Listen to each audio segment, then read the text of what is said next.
instalaremos a través de la manguera amarilla la bomba de vacío o la botella de refrigerante por ser la boca de servicio.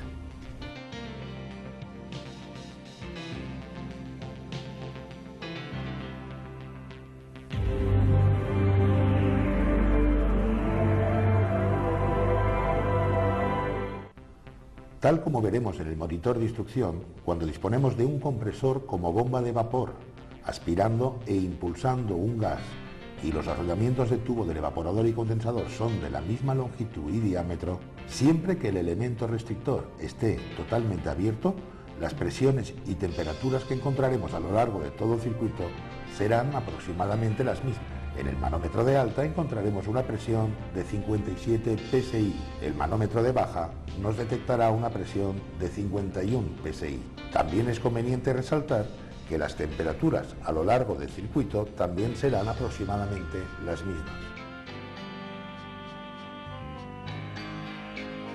Ahora bien, si cerramos parcialmente el elemento restrictor, vemos que creamos una zona de alta presión y alta temperatura antes de la restricción y una zona de baja presión y baja temperatura después de la restricción.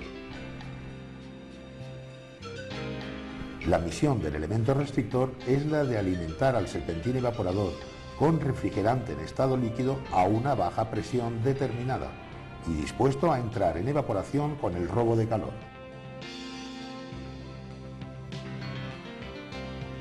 Bueno amigos, recordar que en este oficio conocer y asimilar las diferentes temperaturas que debemos encontrar en cada zona del circuito, así como interpretar las distintas reacciones de los manómetros ante una avería, será lo que nos va a hacer disfrutar esta profesión.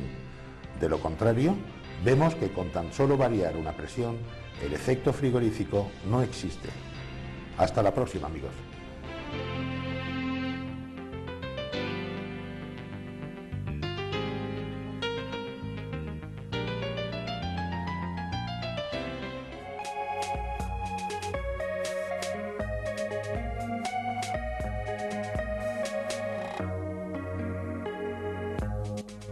A ver, Francés, respecto de las presiones, ¿qué sería importante recordar de aquí en adelante?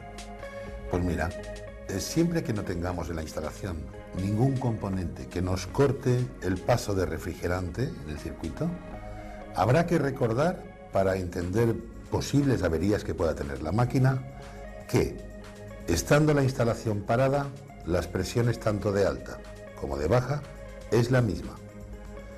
Que una vez la máquina se ponga en marcha y el compresor aspire y comprima, la alta subirá, la baja bajará. Y en el momento de las paradas, que se van a igualar otra vez las dos presiones en el punto inicial. Vamos a demostrarlo.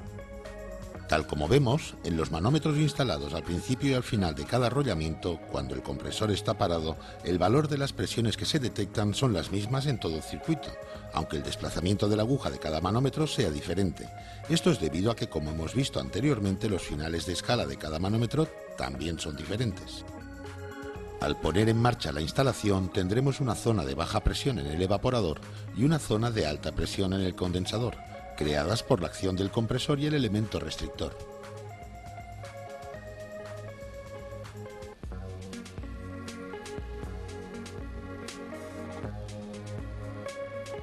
En cada paro que haga la instalación, las presiones tenderán a igualarse de nuevo a través del elemento restrictor a su valor inicial.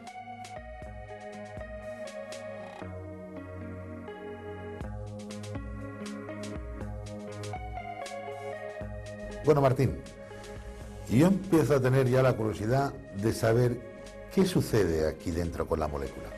Porque hemos visto que del envase salía en estado gaseoso, que le entrábamos, pero aquí he visto un movimiento de presiones y temperaturas y yo creo que es el momento oportuno para empezar a familiarizarse con ella. La responsable, como ya hemos dicho, de la presión y temperatura en las distintas partes del circuito es la molécula. Intentaremos explicar cómo produce estos efectos dentro de una instalación. En principio, las moléculas se mueven con una determinada velocidad. Son como una persona que va caminando. Si esta persona camina más rápidamente, pues esta persona consume más calorías Estas calorías que consume la molécula las sacará del medio que nosotros queremos enfriar. Al absorber estas calorías, que es energía, comenzará a moverse más rápidamente. Y ahora viene lo interesante. La presión en un recipiente o en una tubería es producida por los choques de las moléculas contra las paredes del recipiente o de las tuberías. Bien, mientras más fuerte sea el choque porque la velocidad es mayor, pues evidentemente irá aumentando la presión en la misma medida. La temperatura, la molécula o las moléculas la producirán por los choques entre ellas. De alguna manera, para comprender este ejemplo, podríamos decir que si frotáramos nuestras manos unas contra otras, la fricción que produce evidentemente nos calienta las palmas de las manos. Las moléculas, al chocar entre ellas cada vez con mayor fuerza, por moverse cada vez con más velocidad, producen en el interior del fluido un aumento de la temperatura. Mira, todo lo que me has contado, yo creo que lo he empezado a entender. Pero vamos a coger un sistema. Vamos a empezar desde la botella de refrigerante. Yo diré lo que yo puedo entender de la botella. Y a partir de aquí veremos qué sucederá aquí en el interior de los tubos. Yo en la botella entiendo, en una botella de refrigerante, que por peso, en la parte inferior tengo líquido.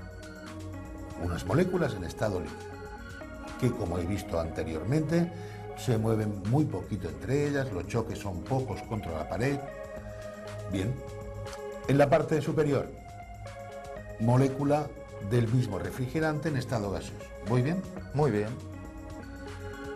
Esta molécula, cuando yo la entre al compresor, andará, con el compresor parado entiendo, entrará por el tubo de servicio, seguirá el circuito de baja, seguirá hacia alta hasta la cámara de compresión. Correcto. Háblame a partir de aquí. ¿Qué sucederá con esta molécula que ha entrado y aún no ha entrado en movimiento? Claro, estando las moléculas dentro del circuito, están igual que como en la botella, como tú dices.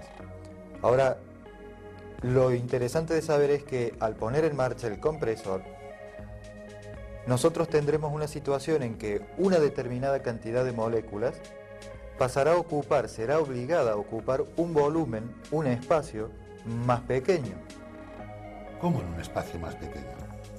Claro, al aspirar, en el recorrido hacia atrás, el cilindro se llena de una cantidad de refrigerante, de moléculas de refrigerante. Luego, cuando el émbolo hace la otra carrera, reduciendo el espacio, el volumen, estas moléculas están obligadas a ocupar un espacio más pequeño. Claro. Entonces lo que sucederá será que si, a ver, déjame ver, si ocupan un espacio más pequeño, el choque contra las paredes es superior. Es superior y más numeroso. Y el choque entre ellas también. También. Más temperatura. Ahí interpretamos por qué, al poner en marcha el compresor, las presiones cambian de valores y las temperaturas también cambian de valores. Muy interesante. Bien, vamos a ver una pregunta, Martín. ¿Por qué queremos comprimir a esta molécula? La función del compresor no es solamente hacer que circule el fluido por la instalación, sino que también es comprimir la molécula. Tiene un sentido. Como ya sabemos, en el estado líquido, las moléculas están más cerca una de otras y se mueven con menor libertad. El compresor favorecerá esta situación. ¿De qué manera? Pues obligándolas a estar en un volumen más pequeño, como decíamos, es decir, a una distancia más pequeña unas de otras. Esto, como dijimos, produce un aumento de presión y de temperatura. Bien. Cuando salgan del compresor al circuito de alta presión, sucederá que al estar más caliente que el aire, el fluido que circula por dentro soltará su calor al aire, ayudado por un ventilador. A medida que circula y va perdiendo su calor, las moléculas se moverán cada vez con menos velocidad. Con menos velocidad. Por lo tanto, cuando ya han salido del compresor, por su distancia están prácticamente como están las moléculas de un líquido, pero con mucha energía. Esta energía